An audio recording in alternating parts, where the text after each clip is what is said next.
nakita ninyo na patong-patong ang kaso ko, sa totoo lang, baka ang balita ko may warrant daw ako pag... Hindi, totoo. Yung sa ICC or something. Matagal na akong hinahabol ng mga putang ina.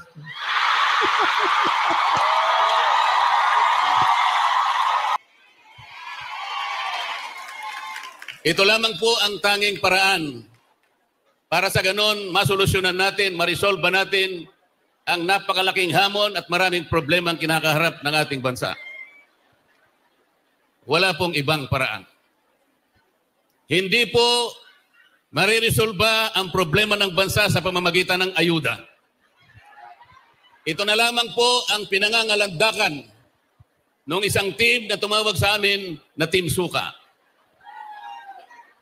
Yung ayuda po ay economically unsustainable. It is politically conflicted and it is emotionally disturbing. Bakit? Yes.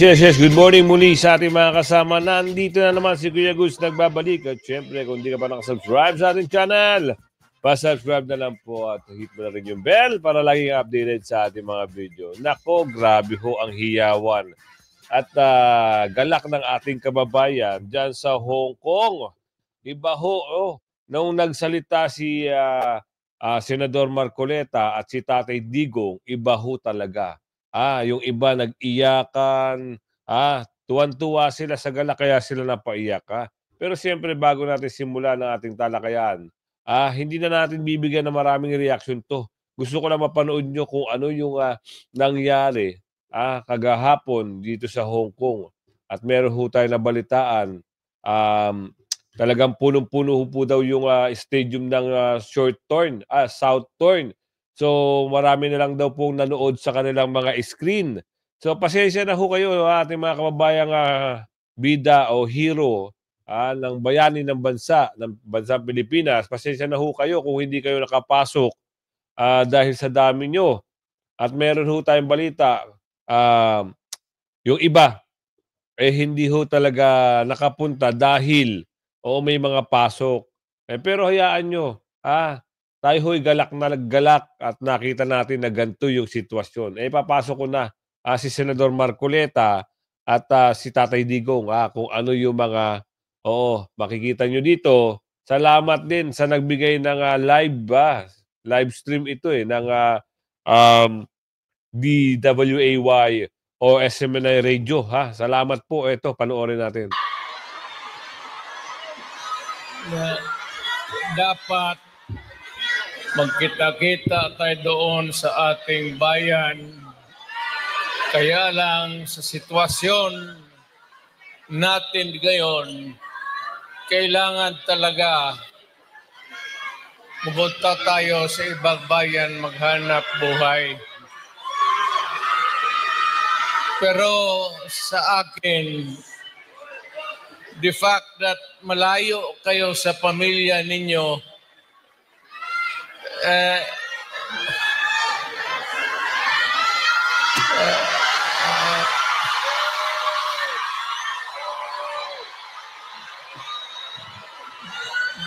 dama ko yung lungkot at alam ko yan. Kasi ganon rin ako noon. Almost 3 years sa labas ako nagtatrabaho. Well, nagtitraining para sa connection ko sa pagka-abogado. Kaya OFW, yan ang pinakamasarap na magkikinig ako. OFW, mabuhay kayong lahat.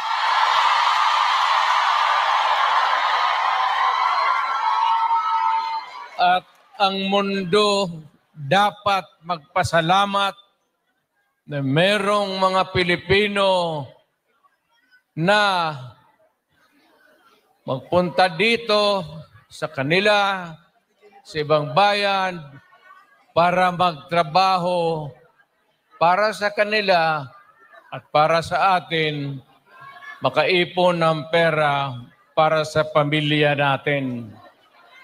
Kasi, well, you know,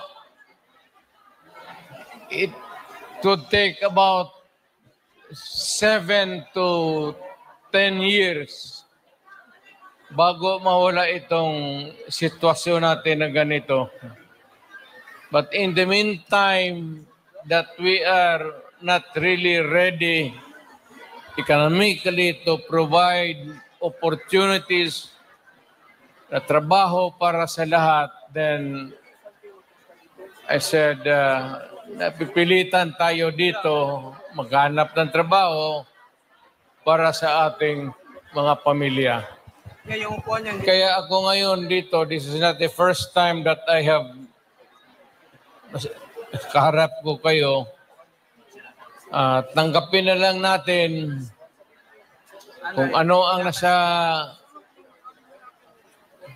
palad natin at magdasal tayo na yung pagod ninyo ngayon dito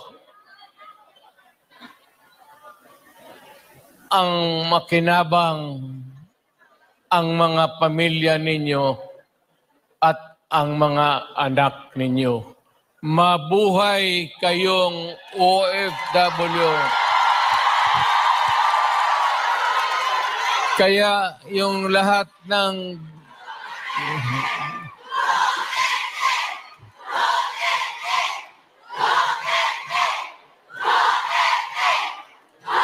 kaya kayong lahat ng mga dalaga pa,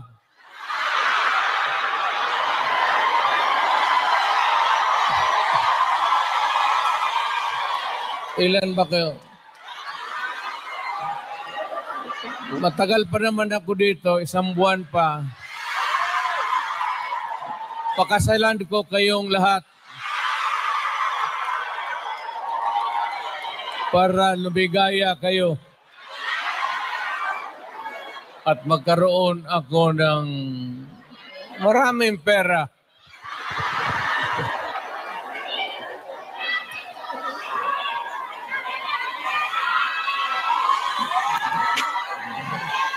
You know, hindi lang ito sa sabihin ninyo. Hindi ako nagbubula, ha? Yung mga taga rito na tumanda na nung nakilala yung pamilya ko. Yung matanda na, yung may karanasan sa Davao noon, alam ninyo yan na ang sitwasyon namin pareho sa inyo. Matagal kaming walang ama kasi abogado siya. Maano pa naman ang Pilipinas noon, ang hanap buhay nasa siyudad talaga.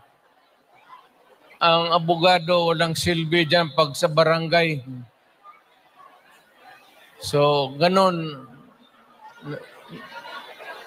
na-experience namin ako, na ang tatay ko, iniwan kami sa lolo pati lola ko at ang tatay ko nagtrabaho sa labas.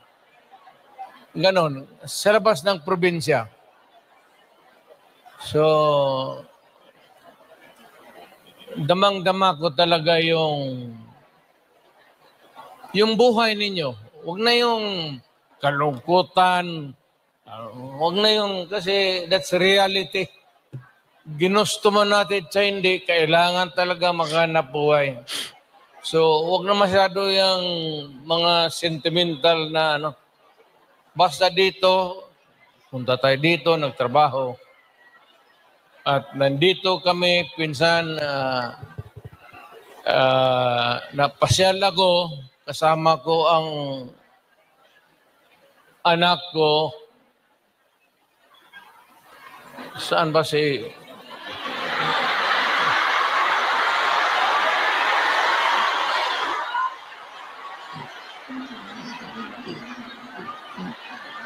May anak ba ako dito sa labas sa inyo?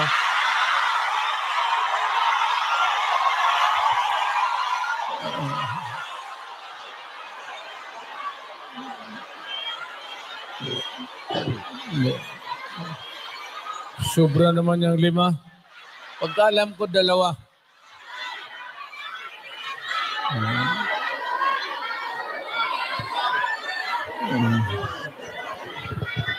Saan ba pamilya ko?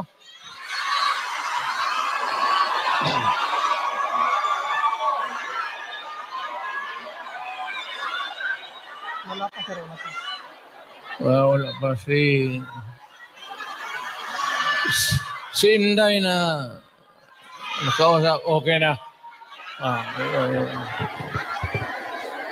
Ang importante dyan si Inday kasi Inday yung politiko eh. So, mabutit naman. So, anong pag-usapan natin? May pera kayo ibigay? Basket 10 Hong Kong dollars lang. Kita nyo kung gaano pala biro si Tatay Digong, ha? Baka naman bigyan nyo na naman ng malisya itong mga, yung mga bulager, ha? Baka bigyan nyo na naman ng malisya yung mga sinasabi ni Tatay Digong, ha? Magtigil-tigil kayo, ha?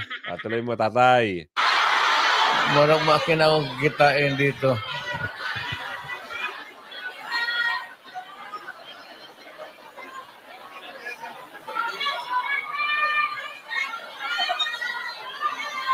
Sunod punta ko dito, magministro na ako.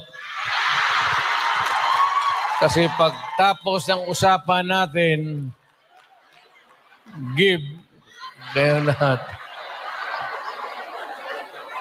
Well, ang problema natin sa Pilipinas ngayon, hindi na kasing bigat noon. You know, you'll have to be patient with government.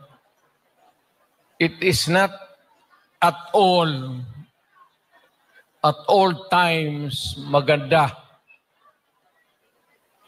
Minsan ang gobyerno may kapalpakan. Ang akin lang, well of course, kasi from the outside na ako, na makikita ako na yung ganito, yung seldom na tinitignan ng tao, ng Kongreso, na masilip lang man kayo kung ano ang kailangan, not only dito sa Hong Kong, but all over the world, Filipinos who work there because they have to. So, ang akin, nagpapasalamat ako. Ang una-una,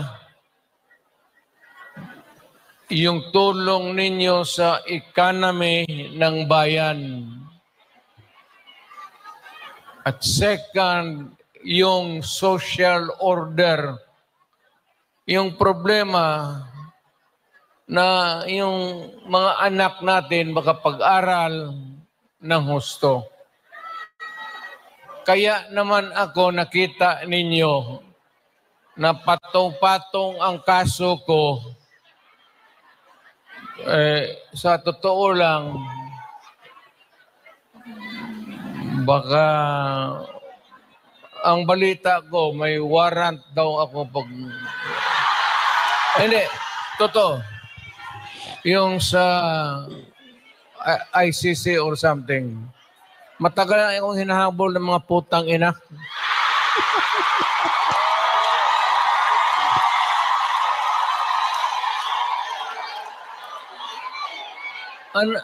Ano man ang kasalanan ko, na ginawa ko man ang lahat sa panahon ko para may konting katahimikan at mapayapa ang buhay ng Pilipino. Ang problema nito, ewan ko kung ang tingin ng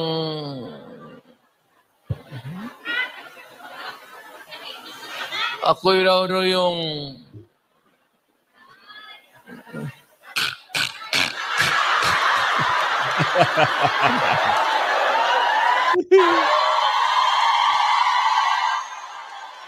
o ganito na lang. Ito ganito na lang. O sabi ko, assuming na totoo talaga yung naririnig ninyo. Bakit ko ginawa yan? Para sa sarili ko? Para sa pamilya ko? Para sa inyo at ang inyong mga anak sa ating bayan. Tama! Kaya, Tama.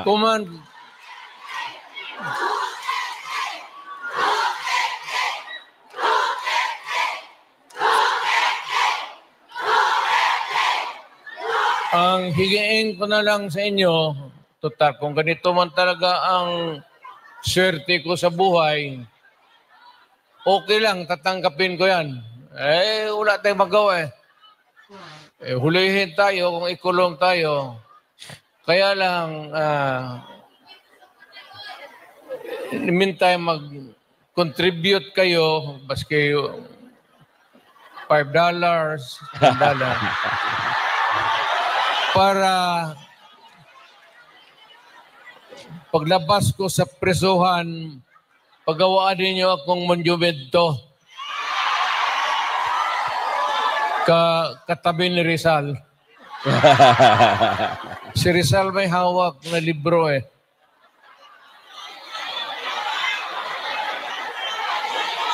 Akin.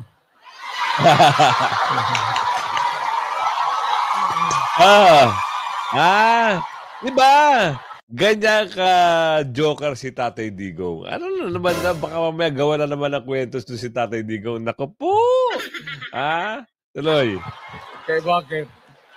Tumahimik ba ang bayan natin kung Filipinos hold up dito, hold up. So yan. Wala nang ginawa ko tayo mga ayaw ng gulo, napipilitan tayo to confront evil because nandyan sa harap natin. Sino ba naman gustong pumatay? Putang inang yan.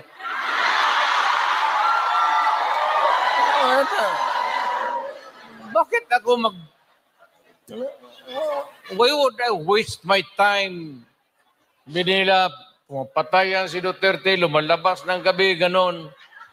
Anso, sino ba naman gusto maging security guard na ang kinuha ko law? So, but, siguro sa trabaho, alam mo sa gabi, diyan rin lumalabas yung mga masasamang tao. At diyan rin lumalabas yung nakakatakot na magandang babae sa buong bayan.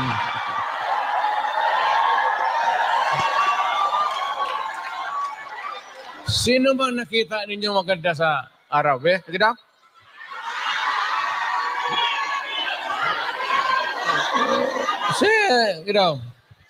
Sa araw. Yung nagtatrabaho, patay ng basket, na mamalinggi. Pero pagkagabi, makita mo, lumalabas. Mga anghel, gising na. Ang mga demonyong putang inatulog na.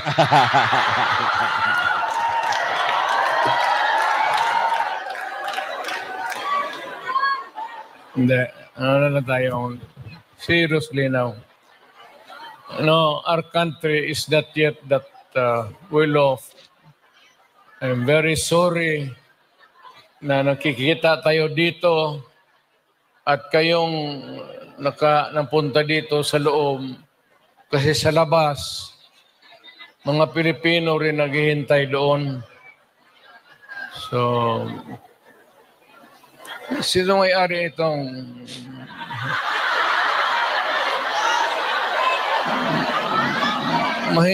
mahinang klase? Siguro contribute lang tayo. Gawa natin third floor for exclusive use.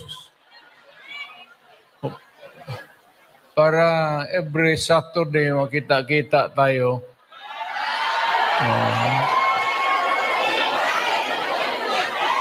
Yan na.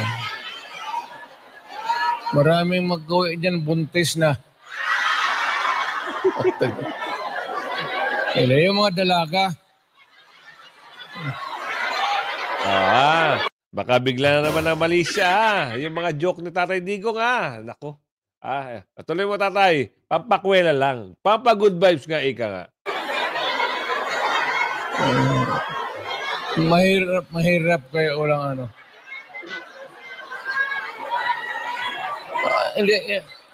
hindi ako mag-survive ng buhay na walang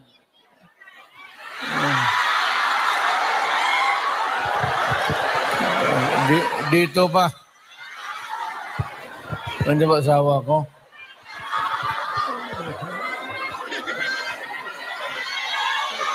Dito tayo kay salamat, Tatay. Talagang pinasaya mo ang ating mga kababayan, lalo-lalo na yung mga bayani ng Pilipinas na nakikipag-sapalaran dito sa bansang Hong Kong at walang sawang nagbibigay ng suporta sa kanilang mga pamilya dyan sa Pilipinas. Ito. Maganda ito. Oo, talagang hiyawan din ang ating mga kababayan dito sa speech ni Senador Marcoleta.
Isang mainit at masayang pagbati po ng International Women's Day sa inyong lahat.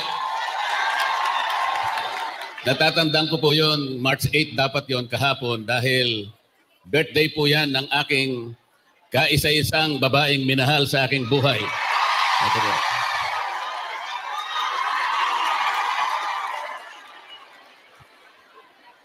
Sayang po, hindi ako pwedeng kumanta. Dalawang bagay po. Yung una, meron po kaming kaso ni Engelbert Humperdinck. Dinimanda niya po ako sa London sapagkat parehong-pareho ang boses namin. Nahirapan po yung judge sapagkat kahit papano niya pakinggan yung boses niya at saka yung boses ko, talagang walang pinag-iba. Sabi ng judge, mahihirapan talaga ako.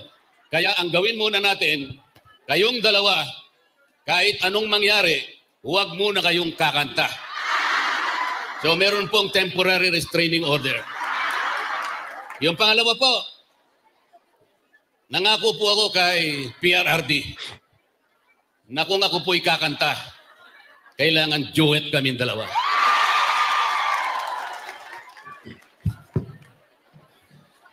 Gusto ko po sanang mag-celebrate tayo sapagkat kagaya ng sinabi ko, International Women's Day. Pero paano tayo mag-celebrate kung ang kalagayan po ng ating bansa ngayon ay napakahirap? Napakataas po ng presyo ng bilihin ngayon, lalong-lalo na po ang pagkain. Natanong ko nga po yung isang lugar kamakailan sa Bulacan, magkano na po ba ang 1 kilong bigas ngayon? Magkano na po?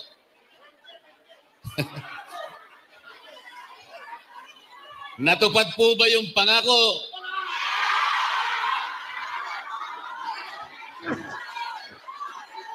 Ang presyo po ba o singil ng kuryente ngayon ay mababa sa ating bansa? Ngunit ang pangako po ng batas, kailangan po maidulot sa lahat ng Pilipino ang kuryente, serbisyo ng kuryente sa murang halaga. Yan po ang pangunahing layunin ng batas na ginawa 24 na taon na ang nakararaan. Hanggang ngayon, kabaligtaran po ang nangyari. Ang singil po ng kuryente sa ating bansa ngayon ay pinakamataas sa buong Asia. At ang nakakalungkot pa po habang kayo ay nandito, alam po namin kayong lahat ay nagsasakripisyo sa inyong pamilya. Isipin po ninyo, yung pananatili nyo sa ibang bansa, hindi nyo nakakapiling ang inyong mga anak at mga mahal sa buhay. Napakasakit po noon. Ngunit, nagsasakripisyo kayo sapagkat gusto ninyong guminhawa ang kanilang buhay. Ganon din sana ang naisin ng bawat isa sa atin. Sana po'y makabalik kayo sa ating bansa na ang kondisyon ay hindi na ganito. Sapagkat pananagutan po ng Estado na pangalagaan ng lahat ng mamamayan. Ngunit ang nangyari po ngayon, ang katiwalian at corruption sa ating bansa ngayon ay lubog na ang ating bansa. Baka hindi po ninyo alam, halos 30% ng pera ng kabangbayan ay napupunta sa bulsa ng iilan. Ano po ang epekto nito sa atin ngayon? Lalong lumubha po ang kalagayan, kahirapan sa ating bansa. Bumagsak ang kalidad ng edukasyon. Bumagsak din ang kalagayan ng ating public service. Transportation, communication, pati po yung pangkalusugan. Wala na rin po. Paano po ngayon at paano natin naasahan na kayo'y isang araw ay babalik sa ating bansa sa ganitong kalagayan? Kailangan po ay pagtulungan natin. Ang una po nating dapat gawin ay pakaingatan natin ang mga boto natin sa susunod na eleksyon. Malapit na po yan. Malapit na po yan. Nagsalita po yung mga kasama ko rito at umihiling sila ng inyong tulong na kaming lahat sana ay matulungan nyo na makarating sa Senado.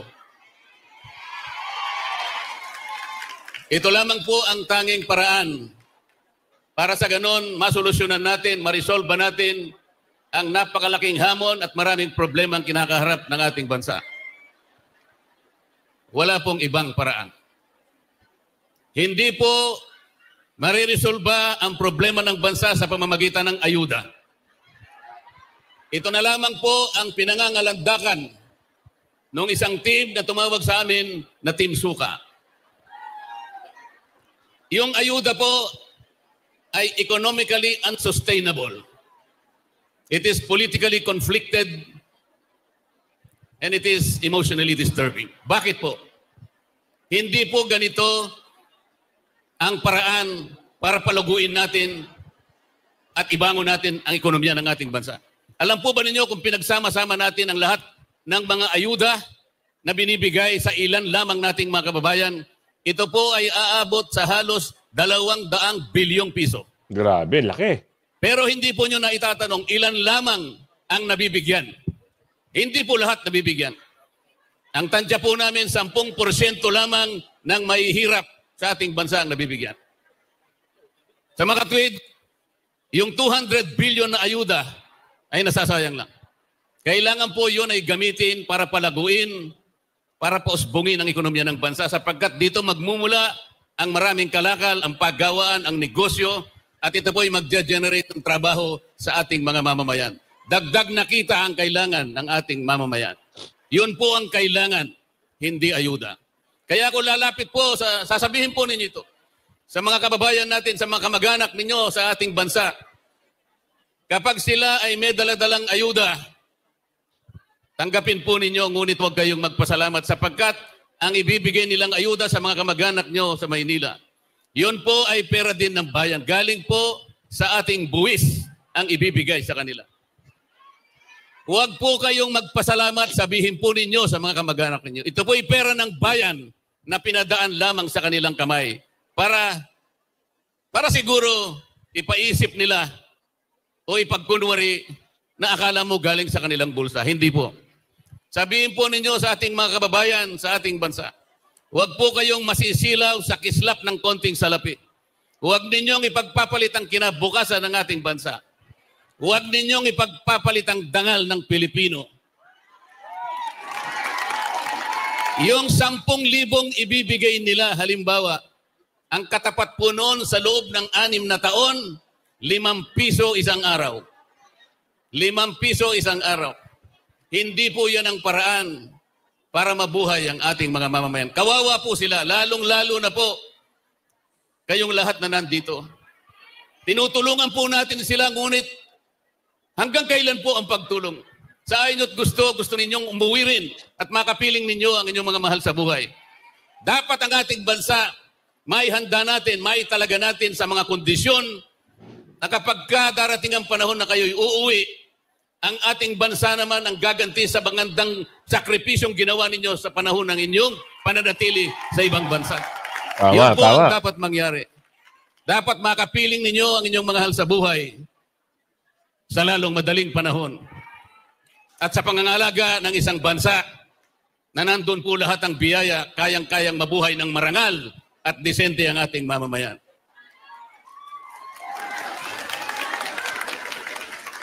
Yan, mga kasama, narinig nyo yung speech ni Senador Marcoleta at merong bumapasok talaga na balita. Talagang pinapasok nila yung issue ng ICC na naman. Bahala nga kayo sa ICC nyo, basta kami, oo, alam na namin kung sino ang mananalo. Kaya mga kasama, lagi kayong antabay sa ating mga daily vlog at mamayang hapon meron tayong upload. Hanggang sa muli, bye-bye!